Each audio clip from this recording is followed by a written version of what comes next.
Volte para cá, por favor. Uma das coisas que a gente tem que parar de fazer é fazer as coisas de qualquer jeito. Às vezes começa um culto, um monte de gente conversando.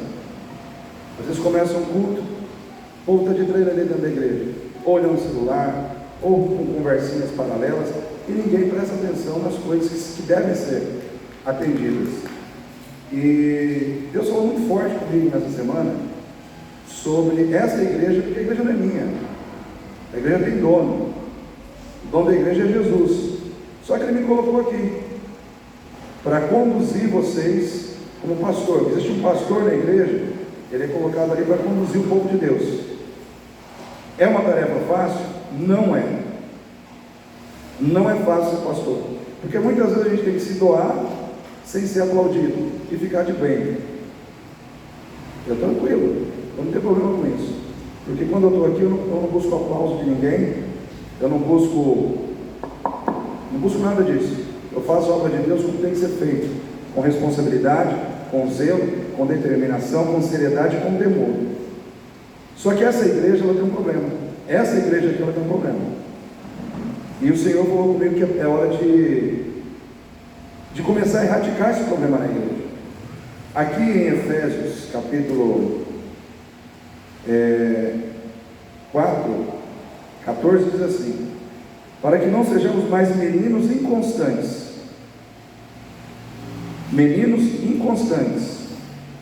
levados em roda por todo o vento de doutrina, pelo engano dos homens que com astúcia enganam fraudulosamente. Antes, seguindo a verdade, em amor, cresçamos em tudo naquele que é a cabeça, Cristo. Cristo é a cabeça. A cabeça do corpo é a parte que governa, que domina, que dirige todo o corpo. A missão da igreja é ser dirigida por Jesus. A missão da igreja é ser governada por Jesus.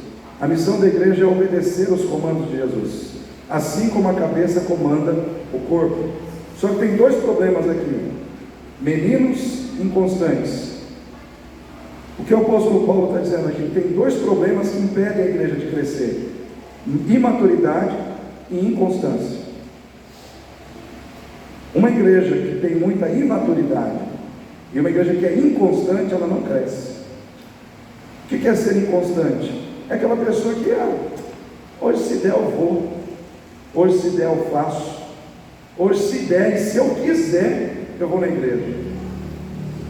Isso demonstra, uma pessoa que tem esse tipo de atitude, demonstra que ela é inconstante e que ela é imatura, porque a gente não serve a Deus desse jeito, não se serve a Deus com esse tipo de postura. Se eu quiser, se der, não é assim que se serve a Deus. Se serve a Deus com amor, com gratidão. Por Deus eu vou sacrificar.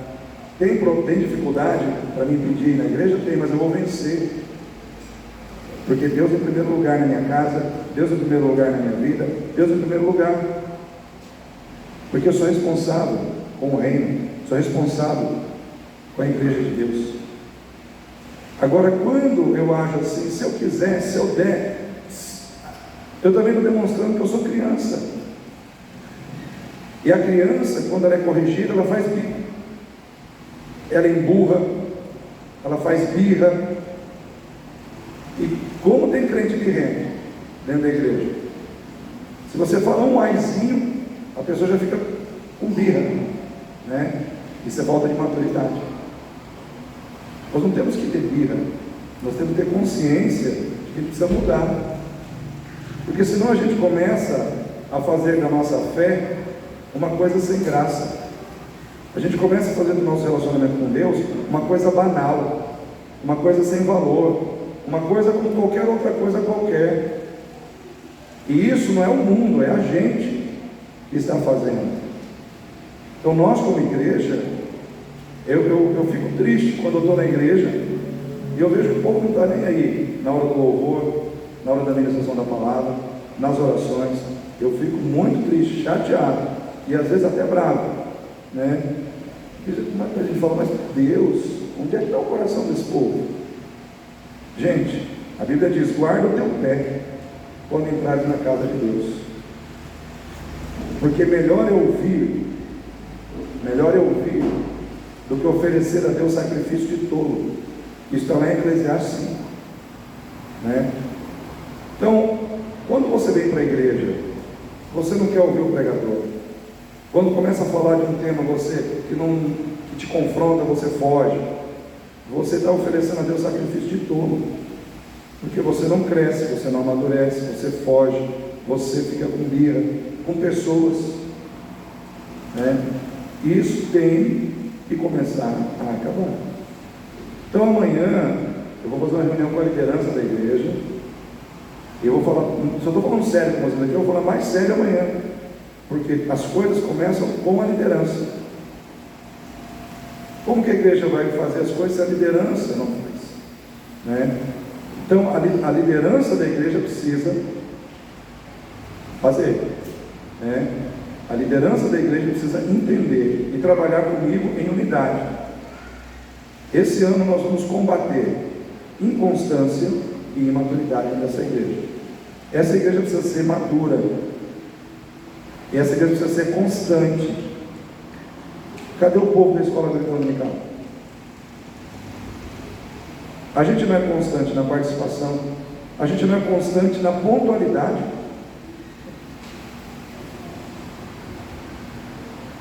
Um culto tem que começar às 18 horas, às vezes acaba começando mais tarde.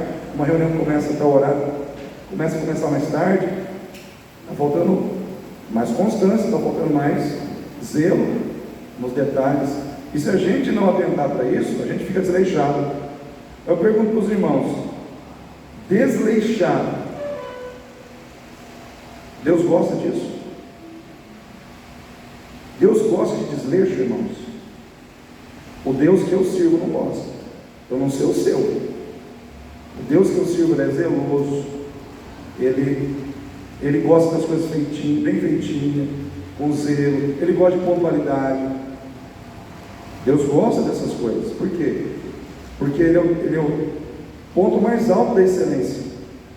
Então nós estamos aqui, precisamos entender quem é o Deus que nós estamos servindo. Quem é o Deus que nós nos propomos a servir em Cristo Jesus. Então eu quero, esse ano todo, nós vamos trabalhar situações que gerem maturidade na igreja. Gerem maturidade e constância. Maturidade e constância. De agora até o fim do ano, né? Deus já me deu até o tema do aniversário da igreja. Situações que nós vamos fazer em maio, situações que nós vamos fazer em junho, situações que nós vamos fazer depois de junho. Tudo focado nesse tema. E, irmãos, há mais ou menos 7, 8 anos que eu e minha esposa, minha família, a gente não sabe o que é descansar. Descansar assim é pegar uma semana e descansar do trabalho espiritual. A gente não sabe o que é fazer isso. E aí veio meu pai, a gente teve que cuidar dele até ele partir. E foi uma carga, assim, eu não reclamo, irmãos, não estou aqui reclamando, estou dizendo que todo ser humano ele tem, todo ser humano ele sente o peso daquilo que é colocado sobre os seus ombros. E não adianta querer dizer que eu sou um super-herói, que eu não sou, nem minha esposa e nem o Davi. Nós sentimos, nós vaqueamos, nós muitas vezes esmorecemos, como qualquer um de vocês esmorece, cansa e se fatiga. E a gente se preparou, meu pai partiu em janeiro do ano passado, a gente se preparou aí no final do ano de 2022 até agora, para que agora em março a gente pudesse se ausentar da igreja uma semana, para a gente renovar as forças. Mas eu não quero viajar, eu não quero me ausentar uma semana da igreja sem ter um direcionamento, sem que a igreja saiba para onde ela tem que caminhar, qual é o norte que nós vamos buscar da igreja nesse ano. Então eu não quero, né? E também não quero, nessa uma semana que a gente não estiver aqui, que os irmãos deixem de estar na casa de Deus. É para estar, é para fazer. Eu vou só falar uma coisa para os irmãos. Está vindo gente de fora que quer trabalhar. E tem gente dentro da igreja que pode trabalhar e não trabalha. Sexta-feira mesmo, veio um casal aqui, que eles querem vir para trabalhar. É aquele casal que deu testemunho lá no retiro. Quando estavam lá no retiro, deu testemunho daquele casal. Fez o povo chorar. Pois é, eles estão vindo para cá.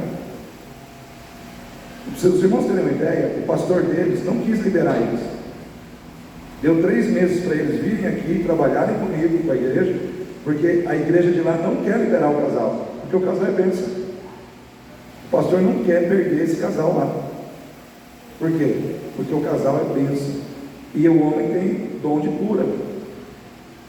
E tem dom de cura, né? E ele vai me ajudar aqui nos cultos de sexta-feira. Vai começar a me ajudar e vai trabalhar com o irmão Jonas. Vai fazer um trabalho de oração e jejum com a igreja. Porque ele jejua, eu não tenho vergonha de dizer, irmãos, ele jejua muito mais que eu. Eu fiquei envergonhado quando eu vi o ritmo de jejum desse irmão. Ele fez um jejum de 21 dias só tomando água. Você sabe o que é isso? Você fazer um jejum de 21 dias só tomando água, sem comer um legumezinho que seja. Eu nunca fiz isso, pois ele faz, né? Então ele vai vir, e eu acredito que Deus vai mover, que Deus está mandando gente, e realmente Deus tem capacidade com dom, com capacidades sobrenaturais, porque Deus quer trazer cura, Deus quer trazer avivamento sobre essa igreja. Mas todos nós temos que pegar e segurar na responsabilidade, falar: a responsabilidade de se fazer presente é minha, a responsabilidade de cuidar do meu ministério é minha, a responsabilidade de estar na igreja quando é necessário é minha. Eu tenho que agarrar isso, eu tenho que fazer a minha parte, e a sua parte é essa. Porque não adianta a gente mobilizar toda a igreja, criar um plano de ação para avivar a igreja e você não está aqui. Aí eu tenho que ir lá na tua casa ministrar só para você no particular. Aí não dá, né, irmão? Não tem pastor que aguenta. Aí não tem pastor que aguenta. Aí é falta de amor seu pelo seu pastor, pelos líderes da igreja. Porque tem um lugar preparado para você estar e se reunir. E você desenha, você traz isso com descaso, você não está tendo consideração pela igreja, você não está tendo consideração pelo seu pastor, você não está tendo consideração por Deus, porque a obra é dele. O que a gente faz aqui não vem da gente, vem de Deus. Então eu quero que vocês levem a sério essas questões, o que for ser trabalhado, né, nesse ano de 2023, porque é para o teu crescimento. Quem vai ganhar com isso? Você, a sua casa, a sua família, o seu lar. Às vezes o seu lar está uma bagunça, e Deus vai colocar ordem na sua casa, mas você precisa estar aqui. Você precisa fazer o esforço de se fazer presente. Igreja não é uma pessoa, igreja é uma unidade de pessoas juntas em fé buscando a Deus. Então eu quero deixar esse recado para você, para as pessoas que vão ver aí pelo YouTube, né? Mas nós precisamos nos levantar como igreja. Está tendo avivamento no mundo inteiro, irmãos. Tem gente buscando a Deus aí, tem gente cultuando a Deus já há mais de 3 semanas, sem ir para casa, comendo malemar na presença de Deus. Ninguém está reclamando. Aqui nessa igreja o povo tem a oportunidade de estar aqui terça, quarta, domingo e reclama. E se o pastor liga e cobra, reclama mais ainda. Isso mostra que você está muito preocupado com a sua vida espiritual, não. Você não está muito preocupado. Agora eu tenho que estar mais preocupado que você com a sua própria vida espiritual. É complicado, né? Então, quero que você fique em pé.